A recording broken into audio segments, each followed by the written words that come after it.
My name is Adam Andrzejewski, and I'm the founder and CEO of OpenTheBooks.com. And you know our mission at OpenTheBooks.com. It's every dime online in real time. We want to capture and post online every dime taxed and spent at the federal, state, and local levels across the entire country, so you can hold the political class accountable for tax and spend decisions. Welcome to this week's segment of the Ripoff of the Week. And this week, I'm excited about this segment because we're going to talk about a federal agency that you probably didn't know even existed. And we're going to talk about amount of money of compensation that comes out of this federal agency that you probably had no idea could be made from government at any level in this country, much less the federal level. Before we get to the topic, I want to introduce my co-host, Tamara Colbert. Good evening, Adam. How are you? Well, I'm doing well, Tamara. We're coming to you from the Super Bowl of corruption. It's in Illinois, where we are near below zero again. But you are world champions, continuing to win at that Super Bowl of corruption. So let's see if the Tennessee Valley Authority can catch up to Illinois in any capacity. We're talking about Tennessee Valley Authority, and we need to start off with how much was the CEO of the Tennessee Valley Authority compensated with over the last 2 years? So it's $15.5 million over the course of the last 2 years he made on a total compensation package. So in 2019, he actually made $8.2 million that year, and we'll break it down in a second. And last year, in 2020, he made $7.3 million, a 2-year take of $15.5 million for the CEO of this federal agency, the Tennessee Valley Authority. So share with our viewers, what is the Tennessee Valley Authority and what makes it a federal agency? How can this guy be making that kind of salary? I thought Fauci was the highest paid federal employee. So Fauci's the highest paid federal employee that's paid by taxpayers. So Fauci, as people on this program already know, we broke it here first, and then at Forbes, then it became international news. Fauci makes $434,000 here in 2020. What we're talking about here with the CEO of the Tennessee Valley Authority, he's by far the most highly compensated federal government employee that's out there, but he's not paid by taxpayers. He manages this Tennessee Valley Authority, and the entire 100% right now of revenues come from the customers. They're a public utility, so they charge primarily for electricity. Got it. So walk us through all these different buckets, because I know before we started the show, there are some different buckets of compensation. How's that broken down? So Tamara, before we get to the buckets, I want to cover why it's so important. So if the revenues aren't coming from taxpayers, why do we care how much this guy makes? So I want to break that down and put some color on this. Okay. The Tennessee Valley Authority, to build their power plants, taxpayers put $1.3 billion into that authority. The Tennessee Valley Authority, as a wholly owned corporation by the United States federal government, pays no federal, state, or local taxes.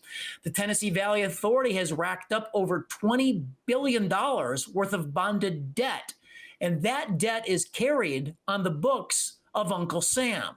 So it's very important that, if this is a federal agency, that we put a white-hot spotlight on the $15.5 million that this CEO has cleaned off in the past 2 years. It's incredible, all these different buckets of compensation. You were giving me a breakdown before we came on air.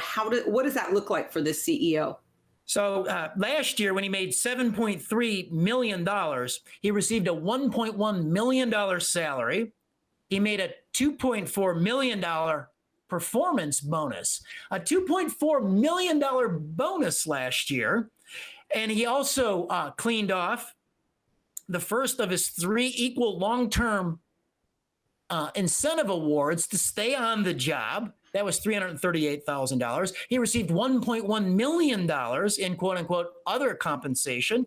And he also received the second tranche of his Recruitment and Relocation Incentive Award. You see, he came to the Tennessee Valley Authority in East Tennessee from California, and for that he got a big bonus. They put a lot of cash on the table to bring him in from California. So you add up all those buckets. In 2020, he made $7.3 million. It's just unbelievable. The auditors that open the books are extraordinary to be able to uncover all of this and share this with our viewers. So then, in addition to his $15+ million salary over the last 2 years, he has outsourced that same amount in jobs. Can you explain what that's all about? So as the CEO is knocking down the $15.5 million in comp between 2019 and 2020, it hit the press that they outsourced 20% of their 500 information technology jobs that had been on the job for 4 decades, and they sent those jobs to India. They outsourced it through Capgemini, a French company who has the big workforce in India. So good, high-paying American jobs were shipped off in the IT space for the Tennessee Valley Authority to India. Now, this got the president's attention. And last fall, it was President Trump.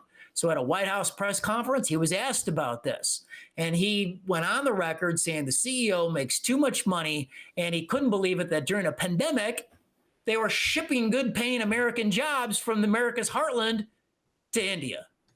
That's unbelievable. I mean, when you think about this, 2 years, $30 million between the CEO and outsourced jobs at a time when we're in the middle of a pandemic and people are losing their jobs. Adam, is that all that we have found? What are the next steps with Tennessee Valley Authority? So just to bring it relevant right to today, yes. Actually, Trump he took action. He fired the chairman of the Tennessee Valley Authority. He fired another board member. And today, the Tennessee Valley Authority had their board meeting. It was the first meeting with the new chairman and the new board member in the room. So we're going to watch the news and we're going to see what kind of policy is coming out of the TVA. And then we'll report back to our viewers to keep them posted of any new and enlightening steps forward to maybe try to rein in some of these crazy costs with TVA. It is crazy. I mean, $15.5 million over the last 2 years for a federal government agency CEO. Adam, open the books. You guys are doing the yeoman's work that Congress refuses to do with oversight.